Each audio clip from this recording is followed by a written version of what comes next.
경고는 끝났어. 그냥 박살내버려. 2026년 4월 백악관 상황실에서 트럼프 대통령이 내린 명령이었습니다. 72시간 안에 이란을 무릎 꿇리겠다는 최후 통첩이었죠.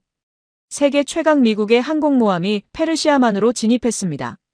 토마호크 미사일 200여 발이 밤하늘을 가르며 날아갔어요. 첫 24시간은 완벽했습니다. 그런데 사흘 뒤 모든 것이 뒤집혔습니다. 호르무즈 해협이 완전히 봉쇄됐고 전 세계 선박 수백 척이 꼼짝도 못하고 멈춰섰습니다. 뉴욕 증시가 15% 폭락했고 서킷 브레이커가 전 세계에서 동시에 발동됐죠. 미국은 후퇴를 선언했습니다. 그런데 그 순간 이란이 충격적인 발표를 했습니다. 한국 선박만 통과 허용한다. 미국도 아니고 영국도 아니고 오직 한국만요. 무장 민병대가 물대포로 환영 아치를 만들고 한국 드라마 깃발을 흔들며 태극기 상선을 환호로 맞이했습니다. 대체 무슨 일이 벌어진 걸까요? 지금 바로 확인해 보겠습니다. 잠깐만요. 혹시 지금 어디서 듣고 계신가요? 구독과 좋아요 미리 눌러주시면 건강하고 행복한 기운 듬뿍 받으실 거예요. 안녕하세요. 저는 에밀리 카터라고 합니다. 백악관 국가안보회의 NSC에서 중동 전략을 담당하고 있죠. 이 이야기를 왜 하느냐고요? 솔직히 저도 이 이야기를 누군가에게 꺼내는 게 쉽지 않았습니다. 자존심 때문이 아니에요. 제가 믿어온 세계가 통째로 흔들렸으니까요. 그 중심에 한국이 있었다는 사실을 인정하는데 꽤 오랜 시간이 걸렸거든요. 2026년 4월 14일 화요일 오전 9시. 백악관 상황실이었습니다. 벽면 전체를 덮은 모니터 12개가 중동 지도를 띄우고 있었어요. 붉은 점들이 페르시아만 곳곳에 박혀 있었죠. 이란 핵시설 좌표였습니다. 저는 커피잔을 들고 있었어요. 식어 있었습니다. 마실 생각은 없었거든요. 손은 움직이지 않았어요. 눈만 움직였습니다. 상황실 공기는 차갑고 무거웠습니다. 에어컨 송풍구에서 나오는 바람 소리만 희미하게 들렸어요. 12명의 참모가 각자 자리에 앉아 서류를 펼쳐놓고 있었죠. 누구도 떠들지 않았습니다. 대통령이 들어오기 전에 긴장이었어요. 트럼프 대통령이 들어왔습니다. 양복상의 단추도 채우지 않은 채였어요. 의자에 앉더니 테이블 위 서류를 한번 훑고는 입을 열었습니다. 호르무즈를 닫아라. 72시간 안에 타격한다. 짧았습니다. 그리고 그 짧은 문장이 품고 있는 무게를 상황실 안 모든 사람이 느꼈어요. 합참의장 직속 분석관 하워드가 조심스럽게 물었죠. 대통령님, 이란 측에 사전 경고 채널을 열어야 하지 않겠습니까? 대통령은 고개도 돌리지 않았습니다. 경고는 끝났어. 이제는 행동이야. 한두 번 말해서 알아들어야지. 그냥 박살 내버려. 저는 그 순간 가슴이 뜨거워지는 걸 느꼈습니다. 부끄럽지만 솔직하게 말하겠습니다. 저는 그게 옳다고 믿었어요. 강대국이 질서를 바로잡는 것, 힘으로 혼돈을 제압하는 것. 미국이 200년 넘게 해온 일이 바로 그것이었으니까요. 저는 이라크전을 겪었습니다. 2003년 바그다드 외곽에서요. 작전을 승인했고 목표를 제거했어요. 하지만 민간인 피해가 있었죠. 그 이후로 저는 결심했습니다. 감정은 판단을 흐린다고요. 숫자만 보기로요. 제 머릿속에는 이미 작전 시나리오가 그려지고 있었습니다. 정밀 유도탄이 이란 핵시설 상공을 가르는 장면. 호르무즈 해협의 항공모함 전단이 도열하는 장면. 미국이라는 거대한 톱니바퀴가 돌아가면 세상은 반드시 우리가 원하는 방향으로 정렬될 거라고 진심으로 확신했습니다. 그때였어요. 브리핑 말미에 한 참모가 짧게 보고했습니다. 한국 외교부에서 인도적 지원 채널 개설을 제안해왔습니다. 이란 민간인 보호구역 설정과 의료물자 지원을 골자로 한 패키지인데요. 상황실 안에 묘한 침묵이 흘렀습니다. 트럼프 대통령이 코끝으로 웃었고 저도 거기에 동조했어요. 아니, 동조한 정도가 아니라 속으로 비웃었습니다. 전쟁터 한복판에 붕대를 들고 뛰어드는 셈 아닙니까? 제가 하워드에게 속삭였던 말이 아직도 기억나요. 한국이 이 불바다에서 뭘 하겠다는 거지? 미사일이 날아다니는 하늘 아래 텐트 치겠다고? 왜 이렇게 사람들이 착하고 순박한 거야? 그러니까 우리가 70년째 보호해줄 수밖에 없는 거야. 하워드도 어이없다는 듯 어깨를 으쓱했죠. 우리 모두 그랬습니다. 한국의 제안 따위는 회의록 말미에 한 줄짜리 각주로 처리하면 그만이라고요. 여러분이라면 어땠을까요? 천조국의 심장부에서 세계 최강의 군사력이 작전을 개시하려는 그 순간에 한국이 내민 손을 진지하게 받아들일 수 있었을까요? 저는 못했습니다. 그날 오후 2시 작전 명령이 내려갔어요. 국방부, CIA, NSA 모든 부서가 움직이기 시작했습니다. 상황실 모니터에는 실시간으로 전력 배치 현황이 올라왔어요. 항공모함 에이브러햄 링컨호가 페르시아만으로 진입했고요. 스텔스 폭격기 B-2편대가 디에고 가르시아 기지에서 대기 태세를 갖췄습니다. 저는 의자에 앉아 그 모든 것을 지켜봤습니다. 커피는 여전히 식어 있었어요.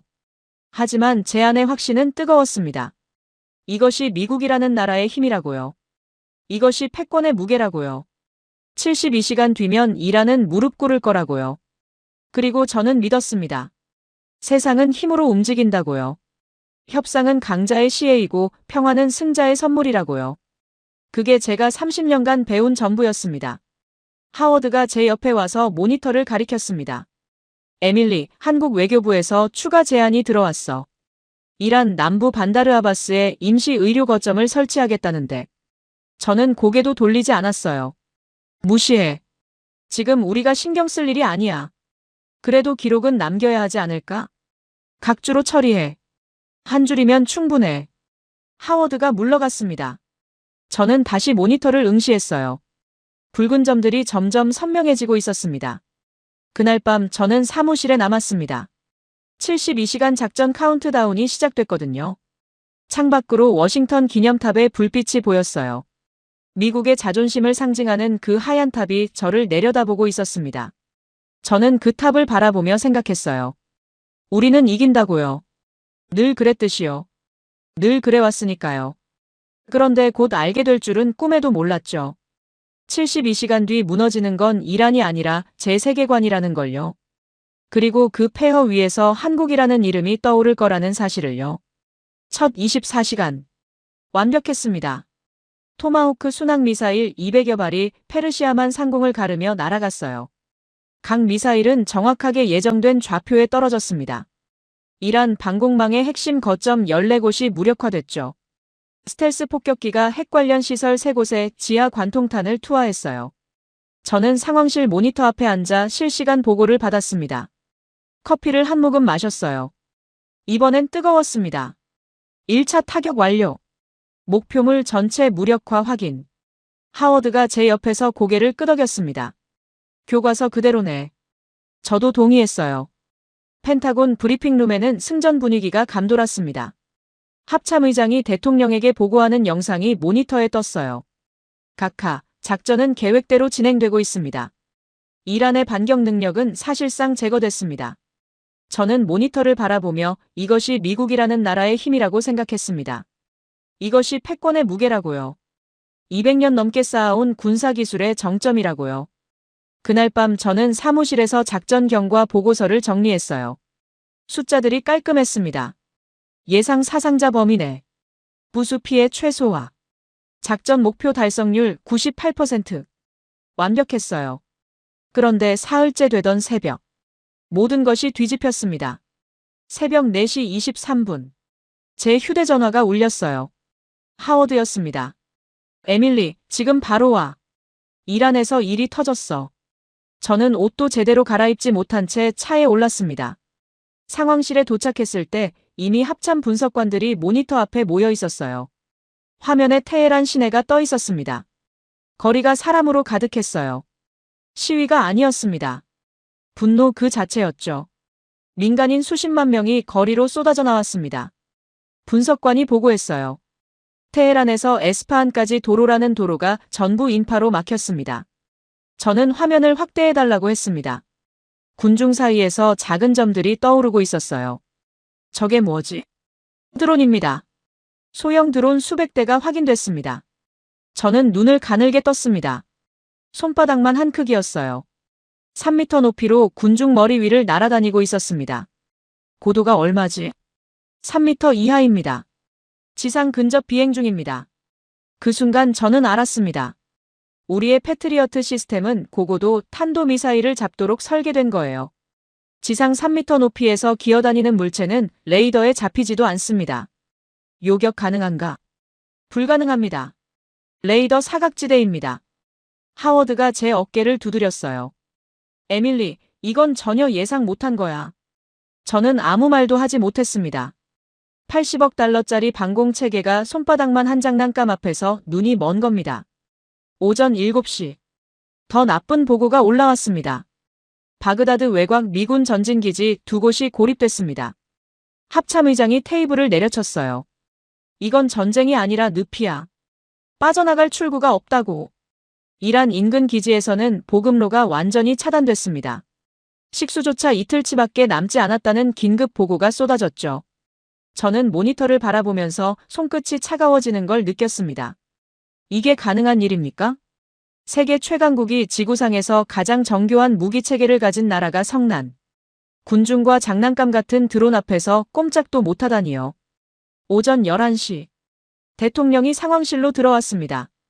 얼굴이 굳어 있었어요. 모니터를 한참 바라보더니 입을 열었습니다. 공격을 중단해. 우리는 평화를 원한다. 상황실이 얼어붙었습니다. 아무도 입을 열지 못했어요. 저도 마찬가지였습니다. 불과 사흘 전에 72시간 최후 통첩을 선언했던 그 입에서 평화라는 단어가 흘러나왔어요. 반전이라고 부르기엔 너무 초라했고 후퇴라고 부르기엔 너무 늦어버린 결정이었습니다. 하지만 이미 불은 번진 뒤였습니다. 그날 오후 뉴욕 증시가 개장과 동시에 15% 넘게 폭락했어요. 런던과 도쿄도 연쇄적으로 무너졌습니다. 서킷 브레이커가 전 세계에서 동시에 발동된 건 2008년 금융위기 이후 처음이었죠. 저는 무너져 내리는 숫자들을 바라보며 한 가지 사실을 인정해야 했습니다. 우리가 틀렸다는 것. 힘이 곧 질서라는 공식이 산산조각 났다는 것. 그리고 며칠 전 우리가 비웃었던 전쟁터의 붕대를 들고 나타나겠다던 그 나라가 떠올랐습니다. 한국이요. 호르무즈 해협이 막힌 지 나흘째 되던 날이었습니다. 상황실 모니터에는 전 세계 해운 트래픽이 실시간으로 표시되고 있었는데 그 화면을 보는 것 자체가 고통이었어요. 페르시아만 입구에 점처럼 찍혀있는 선박 수백 척이 꼼짝도 하지 않고 있었거든요. 사우디 유조선, 일본 화물선, 영국 컨테이너선, 국적도 크기도 제각각이었지만 한 가지는 똑같았습니다. 전부 멈춰 있다는 것. 아라비아해 한가운데서 엔진을 끈 채 표류하는 수십만 톤짜리 철덩어리들. 세계 경제 혈관이 응고됐어요. 그 와중에 정보분석실에서 긴급 보고가 올라왔습니다. 이란 혁명수비대 대변인이 공식 성명을 발표했습니다. 저는 번역문을 받아들고 첫 줄부터 읽어내려갔는데 솔직히 처음에는 오역인 줄 알았습니다. 성인의 후예를 제외한 모든 선박은 격침할 것이다. 성인의 후예. 저는 번역 담당관에게 물었죠. 이게 무슨 뜻이야? 성인이 누군데? 담당관이 안경을 고쳤으며 대답했습니다. 한국입니다. 이란 측이 한국을 지칭하는 표현이에요. 그 순간 저는 의자 등받이에 등을 기댄 채 천장을 올려다봤습니다. 농담인 줄 알았거든요.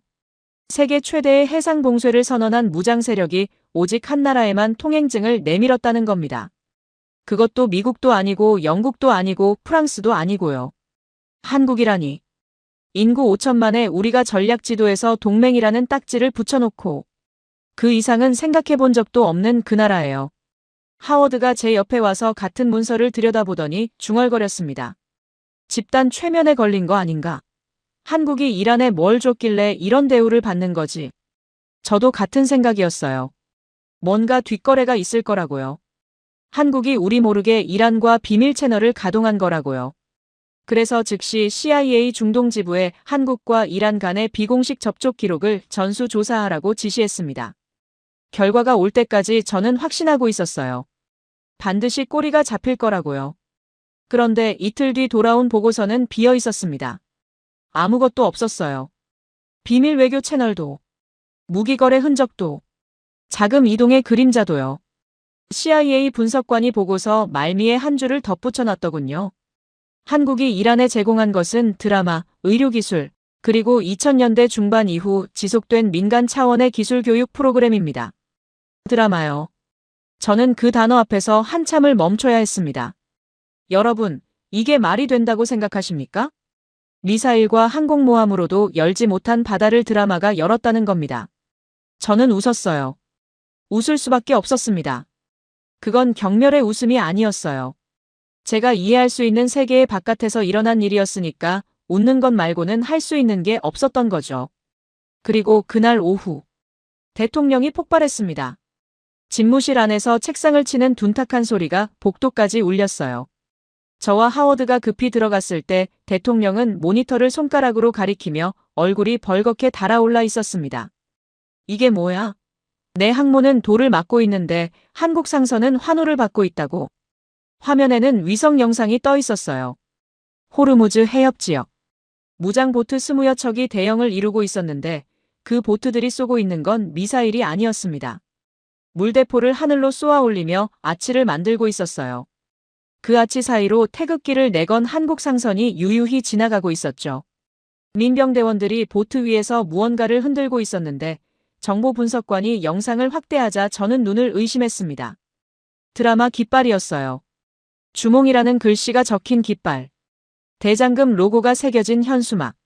미사일을 장착한 고속보트 위에서 전투복을 입은 민병대원들이 한국 드라마 깃발을 흔들고 있었습니다. 전쟁과 문화가 한 프레임 안에 공존하는 그 장면은 제가 30년 넘는 안보 분야 경력에서 단 한 번도 본 적이 없는 광경이었어요. 국방장관 직속 참모가 추가 위성 자료를 가져왔습니다. 각하, 한국 선박이 해협을 통과할 때마다 이란 측 해안에서 사이렌이 울립니다. 경고 사이렌이 아니라 환영 사이렌입니다. 인근 마을 주민들이 해안으로 나와 손을 흔드는 장면도 확인됐습니다. 대통령이 잠시 침묵한 뒤 낮은 목소리로 물었어요. 한국이 도대체 뭘 한 거야? 아무도 대답하지 못했습니다. 그 질문은 그날 이후 며칠 동안 상황실 천장에 매달려 있었어요. 저도 하워드도 합참 분석관들도 모두 같은 질문 앞에서 입을 다물고 있었죠. 그날 밤 위성 영상을 다시 돌려봤습니다. 전 세계 선박이 멈춰선 검은 바다 위에서 오직 하나의 국기만이 움직이고 있었어요. 태극기였습니다.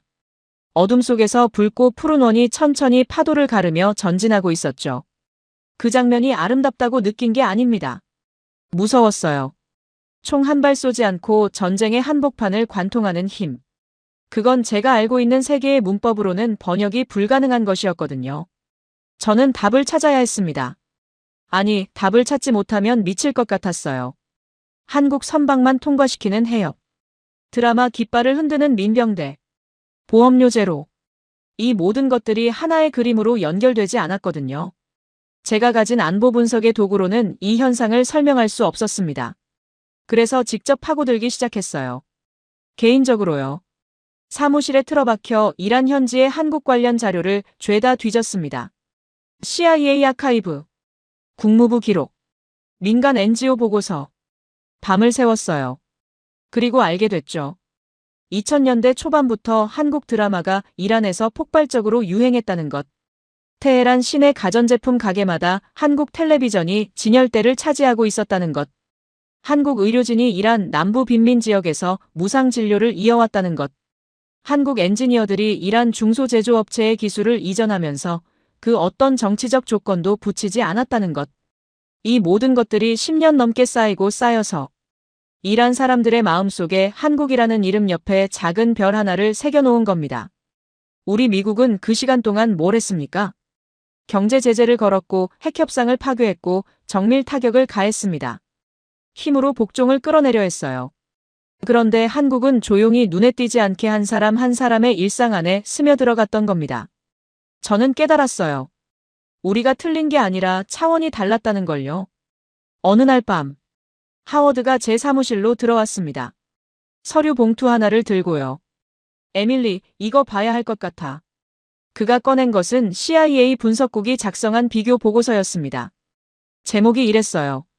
이란 내 주요 국가별 호감도 및 신뢰도 추이 분석. 1970년부터 2026년. 50년치 데이터였죠. 저는 페이지를 넘기기 시작했어요. 프랑스 호감도 42%, 신뢰도 28%.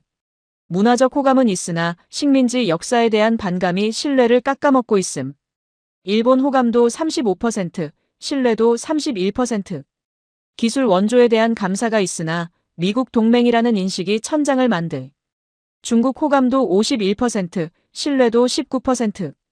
경제적 의존도는 높으나 자원 수탈에 대한 경계심이 신뢰를 바닥으로 끌어내림. 그리고 마지막 페이지. 한국 호감도 92%, 신뢰도 88%. 저는 그 숫자 앞에서 연필을 놓았습니다. 92와 88. 다른 나라들과 비교 자체가 불가능한 수치였어요. 호감도가 높은 나라는 있을 수 있습니다. 하지만 신뢰도가 88%라는 건 이란 국민 10명 중 9명이 한국을 믿는다는 뜻이에요. 적대국도 아닌 동맹국도 아닌 지구 반대편의 나라를요. 하워드가 조용히 말했습니다. 비밀은 DNA야. 무슨 DNA? 한국만 가진 조합. 민주적 자본주의와 집단 문화. 이 두 개가 동시에 작동하는 나라가 지구상에 한국밖에 없어. 저는 처음에 이해하지 못했어요. 민주적 자본주의는 유럽에도 있고 일본에도 있지 않습니까? 하워드가 고개를 저었습니다. 자본주의만 있는 나라는 이란의 석유를 봤어. 민주주의만 앞세운 나라는 이란의 체제 변화를 요구했고, 한국은 둘 다 갖고 있으면서도 이란에게 아무것도 요구하지 않았어. 대신 사람을 키웠지. 사람을 키웠다. 그 말이 퍼즐의 마지막 조각이었습니다. 저는 CIA 아카이브를 뒤지다가 1970년대 파일 하나를 찾아냈어요. 이란 남부 항만 건설 프로젝트 참여 국가별 노동자 현황. 빛바랜 종이에 타자기로 찍은 글씨가 빼곡했죠. 그 목록에 한국이 있었어요. 1970년대. 한국 건설 노동자 수천 명이 이란 남부 항만과 도로를 건설하기 위해 파견된 기록이었습니다. 50년이었습니다. 50년 전에 한국 노동자들이 사막 한가운데서 흘린 땀. 섭씨 50도가 넘는 열기 속에서 시멘트를 나르고 철근을 엮고 항만의 골격을 세운 그 노동의 기억이 이란 사람들 안에 살아있었던 거예요. 할아버지에게서 아버지에게, 아버지에게서 아들에게 전해진 이야기. 한국 사람들은 우리를 도왔다. 한국 사람들은 정직했다. 한국 사람들은 떠날 때 인사를 했다. 항공모함이 열지 못한 해협을 연 열쇠는 미사일이 아니었습니다. 50년 전 한국 건설 노동자의 땀방울이었어요. 저는 사무실 벽에 붙여놓았던 종이들을 하나씩 떼어냈습니다. 더 이상 필요하지 않았거든요. 답은 단순했어요. 복잡하게 얽혀있는 것처럼 보였지만 결국 한 단어로 귀결되는 것이었습니다. 신뢰. 한국이라는 나라가 50년에 걸쳐 한 푼도 받지 않고 쌓아 올린 보이지 않는 자산. 미국에는 그게 없었습니다. 우리에게는 무기가 있었고 돈이 있었고 동맹이 있었지만 신뢰는 없었어요.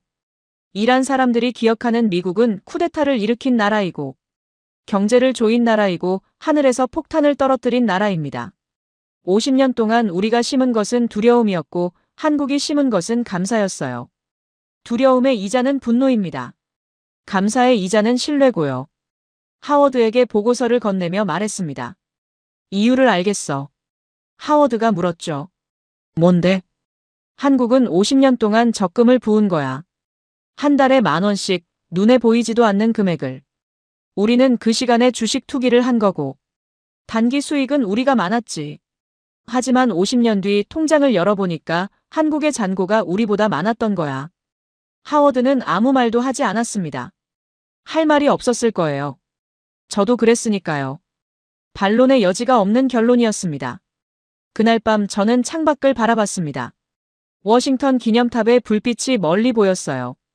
미국의 자존심을 상징하는 그 하얀 탑이 그날따라 유독 작아 보였습니다. 반다르 아바스에서 워싱턴으로 돌아온 지 이틀째 되던 날이었습니다. 새벽 2시에 전화가 울렸어요. 합참 상황실 직통이었죠. 수화기를 들자마자 하워드의 목소리가 쏟아져 나왔습니다. 에밀리, 지금 바로 와. 이란에서 일이 터졌어. 차를 몰고 가는 15분 동안 라디오에서는 아무 뉴스도 나오지 않았어요. 아직 언론에 풀리기 전이라는 뜻이었죠. 상황실에 도착했을 때 안에는 이미 국방장관 직속 참모들과 특수작전사령부 연락관이 자리를 잡고 있었습니다. 모니터에 이란 남동부 시스탄 발루체스탄주의 위성 영상이 떠 있었어요. 하워드가 제 팔을 잡고 브리핑 테이블 앞으로 끌어당겼습니다. 델타포스 투입팀이 역포위됐어. 12명 전원이 고립됐어.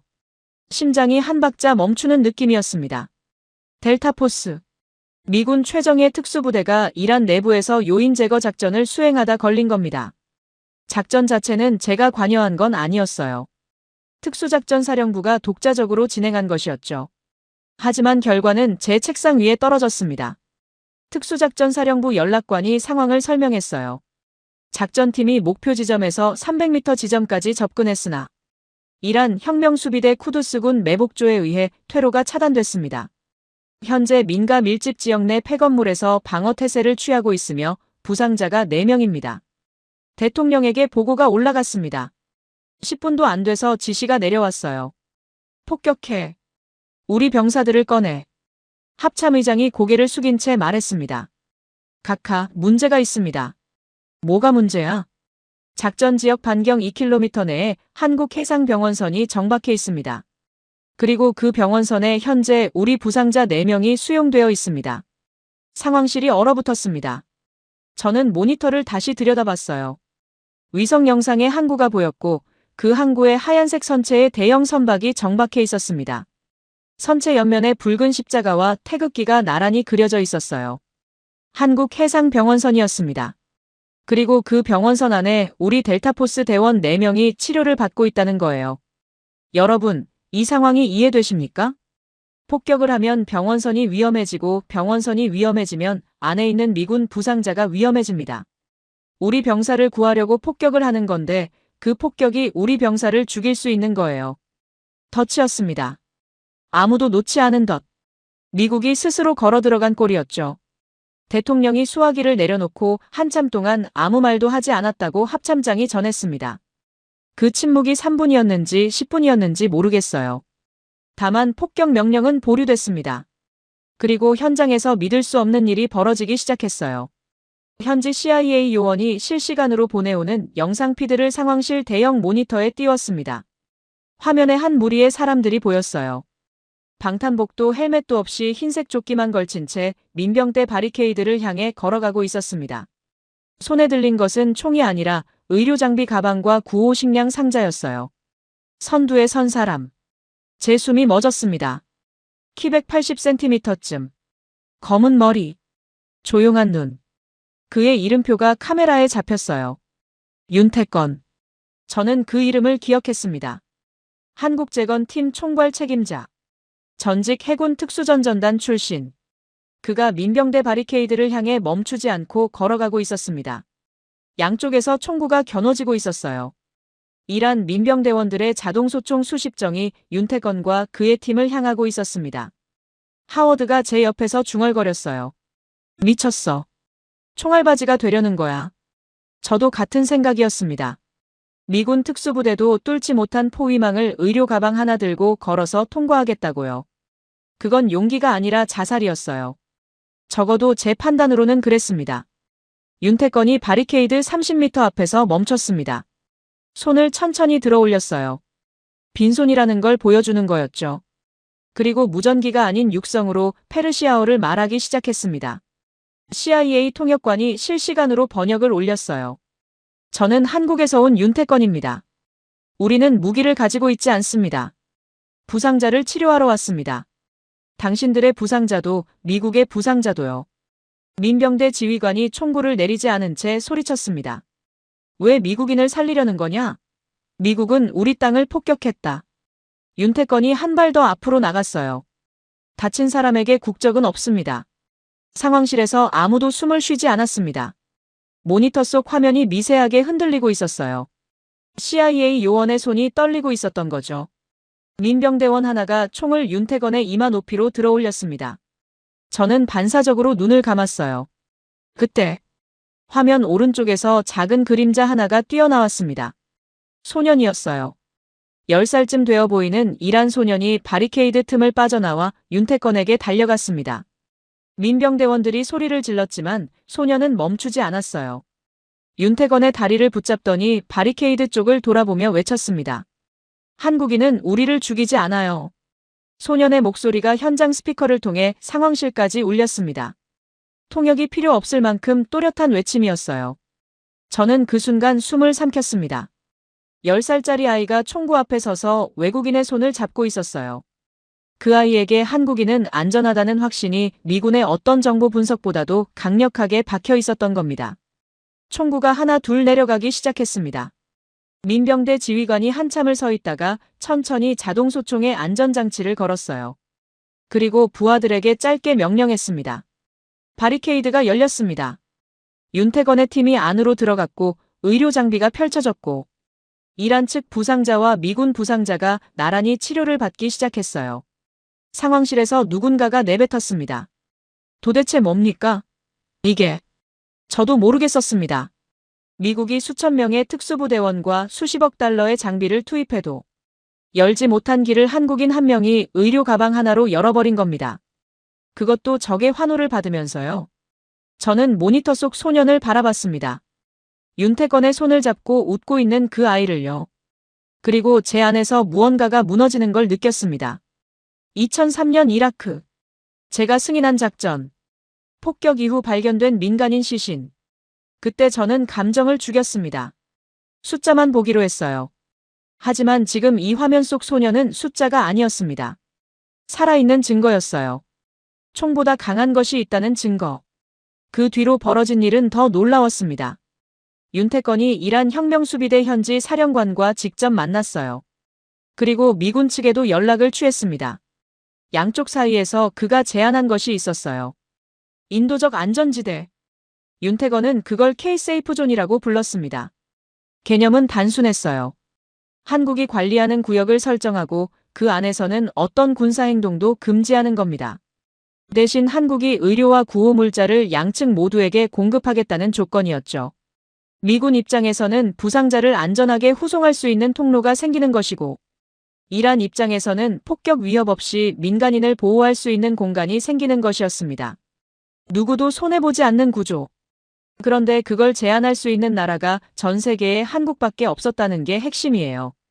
미국이 제안하면 이란이 거부할 것이고 이란이 제안하면 미국이 의심할 테니까요. 양쪽 모두에게 총구를 겨누지 않은 유일한 나라. 한국이었습니다. 이란 사령관이 동의했습니다. 미군 현장 지휘관도 본국의 승인을 받아 수락했어요. K-세이프존이 선포되던 순간 현장에 총성이 멎었습니다. 논리적으로 멎은 게 아니에요. 공기가 바뀌었습니다. 총구를 마주 겨누고 있던 양쪽 병사들이 윤태건의 팀이 펼쳐놓은 의료 텐트를 바라보며 처음으로 서로를 사람으로 봤다는 거죠. 저는 상황실에서 그 장면을 지켜보며 이상한 감정에 휩싸였습니다. 안도도 아니고 감탄도 아니었어요. 부끄러움이었습니다. 우리가 수조 달러를 쏟아부어 만든 패트리어트 미사일이 못한 일을 한국인이 맨손으로 해낸 거예요. 미국의 힘은 파괴할 수 있었지만 멈추게 할 수는 없었고 한국의 힘은 파괴할 수 없었지만 멈추게 할 수는 있었습니다. K-세이프존이 선포된 뒤 저는 한 가지 의문을 품고 있었습니다. 총성은 멎었지만 치안은 다른 문제거든요. 분쟁 지역에서 총을 멈추게 하는 것과 그 지역을 실제로 안전하게 만드는 것은 하늘과 땅 차이예요.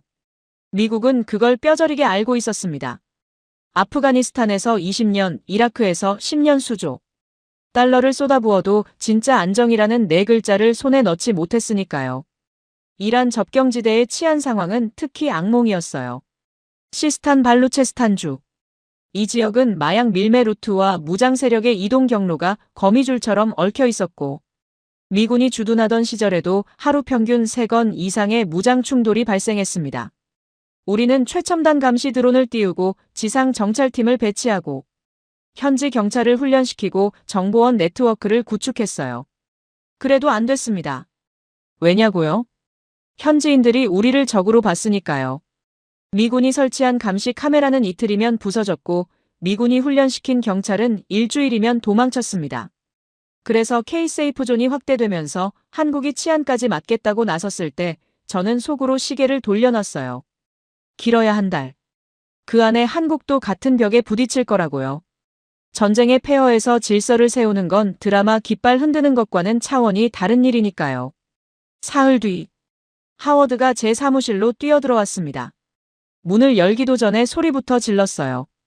에밀리, 이란 접경지 치안 보고서 봤어? 저는 아직 안 봤다고 했습니다. 하워드가 태블릿을 제 책상 위에 내려놓았어요. 3일이야. 한국이 투입되고 3일 만에 무장 충돌 발생 건수가 제로가 됐어.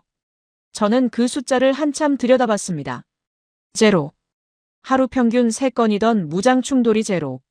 미국이 10년을 매달려도 한 건 아래로 내려가지 않았던 그 수치가 3일 만에 사라진 겁니다. 오타인 줄 알았어요. 진심으로요. 말도 안 돼. 데이터 오류 아니야? 확인했어. 현지 CIA 요원이 직접 검증한 거야. 저는 의자에서 일어났습니다. 직접 봐야겠다고 결심했어요. 보고서의 숫자만으로는 이해할 수 없었으니까요. 이란 남동부 자해단. 시스탄 발루체스탄주의 주도이자 치안 불안의 진원지였던 그 도시에 도착했을 때 저는 공항 게이트를 나서자마자 위화감을 느꼈습니다. 조용했거든요. 제가 아는 자해단은 군용 차량이 거리를 누비고 간간히 총성이 들리고 사람들이 고개를 숙인 채 빠르게 걸어가는 도시였어요.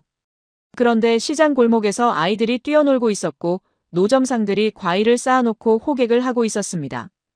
한국 보안팀 현지 사무소를 찾아갔습니다. 윤태건은 없었지만 그의 기술팀 부책임자를 만날 수 있었어요. 한국에서 파견된 젊은 엔지니어였는데 이름은 서지훈이라고 했습니다. 그가 저를 도시 외곽의 관제센터로 안내했어요. 건물 안에 들어서는 순간 입이 벌어졌습니다. 대형 스크린 12개가 벽면을 빈틈없이 덮고 있었고 각 스크린에는 자해단 시내와 외곽도로의 실시간 영상이 흘러가고 있었어요. 하지만 저를 멈추게 한 건 영상이 아니었습니다.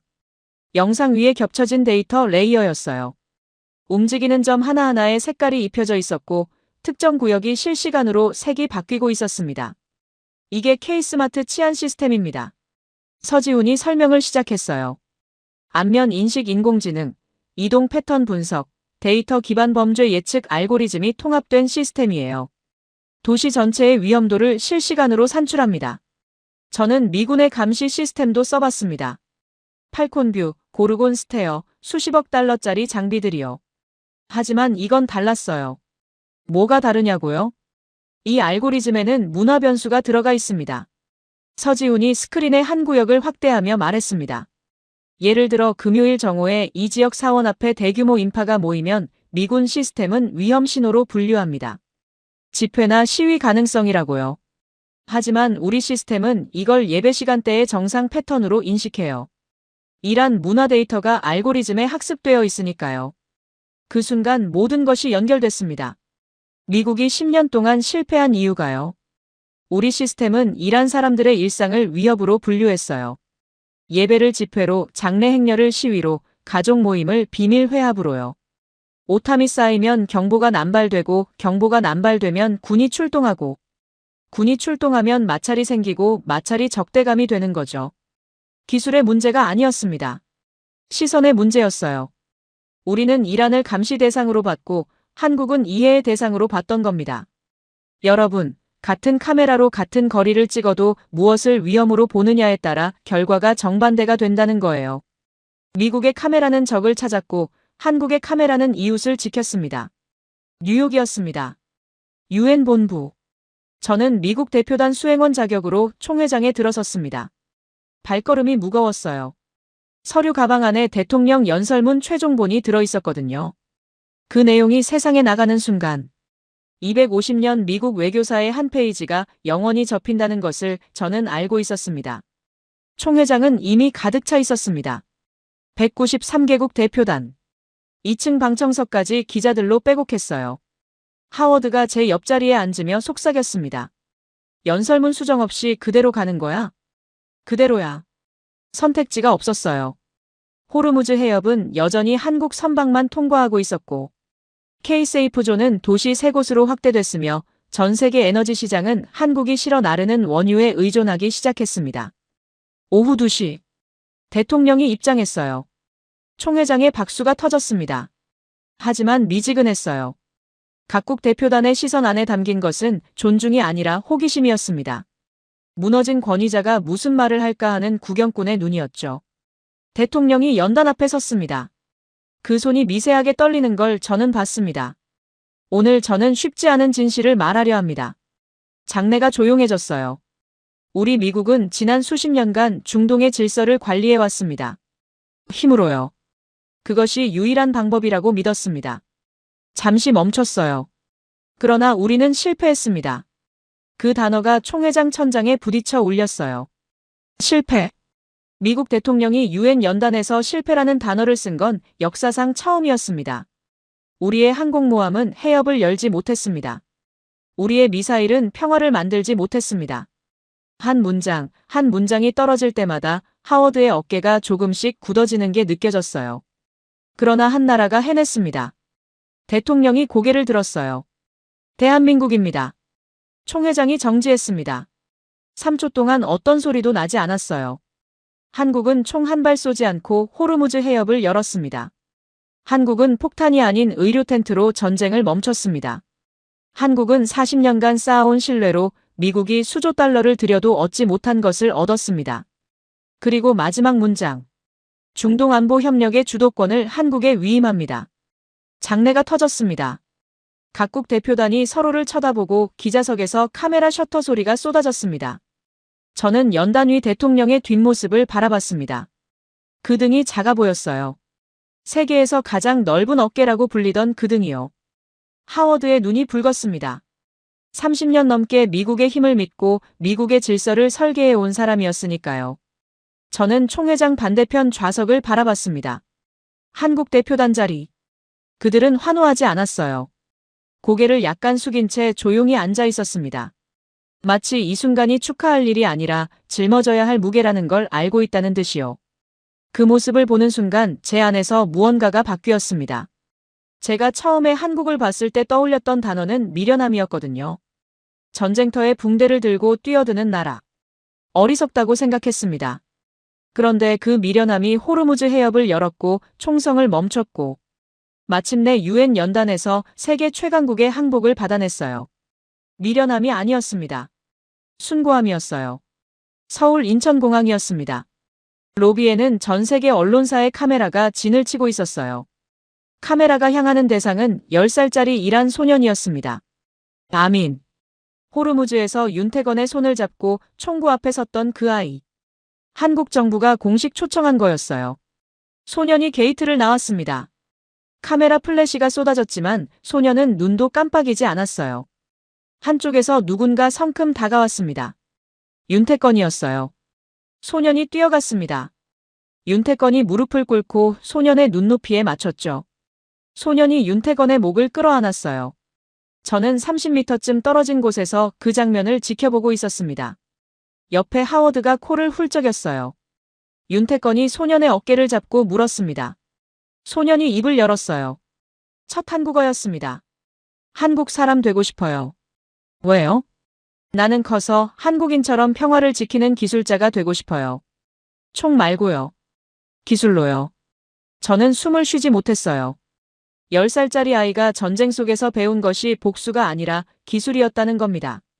증오가 아니라 평화였고요. 그 아이의 롤모델이 미국의 장군도 이란의 영웅도 아닌 한국의 기술자라는 사실. 미국이 수십 년간 중동에 쏟아부은 모든 공공외교. 예산이 만들어내지 못한 것을 한국 사람 한 명이 의료 가방 하나로 만들어낸 거예요. 그날 오후 저는 서울 도심을 걸었습니다. 광화문 광장을 지나 종로를 걸었어요. 이상한 것을 발견했습니다. 아무도 축제를 벌이고 있지 않았어요. 유엔에서 전 세계가 한국을 향해 고개를 숙였는데 정작 서울거리에서는 그 이야기를 하는 사람이 거의 없었습니다. 직장인들이 빠른 걸음으로 횡단보도를 건너고 학생들이 카페에서 노트북을 두드리고 할머니가 손수레를 끌고 골목을 지나갔어요. 서울은 그냥 내일을 준비하고 있었습니다. 저는 작은 분식집에 들어갔어요. 아주머니가 김밥을 말고 계셨습니다. 김밥 2줄을 손짓으로 시켰죠. 아주머니가 단무지를 하나 더 올려주셨어요. 이 아주머니는 모르고 있었어요. 자기 나라가 방금 세계 질서의 중심이 됐다는 거요. 아니, 알더라도 별로 신경 쓰지 않았을 겁니다. 내일도 새벽 5시에 일어나서 밥을 짓고 김밥을 말아야 하니까요. 그 모습이 한국이었습니다. 세계가 한국을 올려다볼 때 한국은 고개를 숙이고 일하고 있었어요. 호텔에 돌아온 밤. 저는 창가에 앉아 서울의 야경을 내려다봤습니다. 한강이 빛을 머금고 있었고 빌딩들의 불빛이 수없이 반짝이고 있었어요. 하워드가 맥주 한 캔을 건넸습니다. 내 보고서 마무리는 어떻게 할 거야? 저는 한참을 생각했습니다. 미국은 총칼로 세상을 바꾸려 했고 한국은 자기들의 삶 자체로 세상을 바꿨어. 50년 전 사막에서 땀을 흘린 노동자, 조건 없이 기술을 가르친 엔지니어, 총 대신 의료 가방을 든 군인. 그 사람들 하나하나가 한국의 무기였어. 저는 보고서 마지막 줄을 머릿속으로 썼습니다. 한국이라는 나라는 세계 유일의 신뢰 초강대국이다. 이 나라는 50년에 걸쳐 한 푼의 이자도 요구하지 않은 채 인류에 투자했고 그 투자가 열매를 맺기 시작한 지금 세계의 모든 길은 서울로 통한다. 그리고 이 이야기의 가장 놀라운 반전은 따로 있습니다. 이 모든 것을 해낸 한국 사람들은 자기들이 뭘 해냈는지 모르고 있었어요. 세계가 한국의 이름을 부를 때 한국인들은 그저 자기 할 일을 하고 있을 겁니다. 그들은 모릅니다. 자기들이 역사를 바꿨다는 걸요. 그리고 바로 그 모른다는 사실이 한국을 한국답게 만드는 마지막 비밀이었습니다.